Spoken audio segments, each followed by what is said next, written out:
Bonjour à toutes et à tous, j'espère que vous allez bien. On se retrouve pour une nouvelle vidéo. N'hésitez pas à la liker ou à vous abonner en activant la cloche des notifications. Vous pouvez également nous retrouver sur Telegram, le lien est dans la description en bas de la vidéo. Petit bilan rapide concernant mes derniers pronostics, notamment sur la dernière vidéo avec la finale de Masters féminin à Guadalajara, où Muguruza a gagné grâce à son expérience. Donc j'avais proposé Kontaveit vainqueur, malheureusement elle n'a pas supporté la pression, elle a réalisé trop de fautes. Bravo à Muguruza. Donc jeudi, j'avais proposé le match Medvedev-Sinner, le plus de 20,5 jeux que nous avons validé à 1,50. En live, le 2-0 Medvedev n'a pas été validé malheureusement sur ce match-là. Ensuite, le vendredi, j'ai proposé Rublev-Rude, le plus de 20,5 jeux également à 1,40 qui a été validé. Et sur mon analyse, j'avais indiqué un Rublev trop irrégulier. Je ne le joue jamais personnellement parce que c'est un joueur pas constant dans son jeu et j'avais précisé qu'en ce moment, il n'était pas en forme. En revanche, de mon côté, j'ai joué la victoire de Casper Ruud en live, non envoyé car le dernier pronostic que j'avais envoyé en live n'avait pas été validé et je voulais absolument faire gagner la communauté hier, tout simplement. Et là actuellement, donc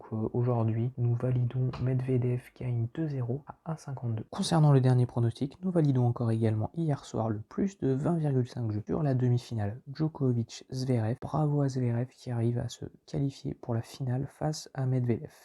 Donc la cote était à 1,45. Donc voilà, un bilan plutôt correct. Concernant le pronostic du jour, ce sera la finale entre Alexander Zverev, l'Allemand numéro 3 mondial, et Daniil Medvedev, le Russe numéro 2 mondial. Il faut savoir que Alexander Zverev a passé 7h30 sur le court depuis le début du tournoi, tandis que son adversaire, lui, aura passé 8h30 sur le court. La différence entre les deux, c'est qu'Alexander Zverev aura bénéficié de l'abandon de Matteo Berrettini au premier match. Hier, il a eu un match accroché face à Djokovic, où il aura passé 2h30 sur le court, sur un match accroché en 3-7, tandis que son adversaire a eu un match facile hier face à Casper Ruud où il a gagné 2-0 en 1h30 avec 8 à 10 heures de récupération en plus que son adversaire. Ça peut compter sur le match si le match venait à durer un plus de 2 heures. Clairement, ça peut peser dans les jambes de Zverev. En tout cas, Medvedev mène 6-5 sur les confrontations. Il a remporté 5 de leurs derniers matchs. Je vois encore une fois le Russe capable de s'imposer. La cote est à 1,52. Il voudra conserver son titre, même si pour moi ce match-là, ça reste du 50-50. Je vois encore une fois Medvedev capable d'aller chercher un titre, surtout qu'il a perdu sa dernière finale face à Djoko. Là, je pense qu'il veut terminer quand même bien la saison, même si Zverev voudra également.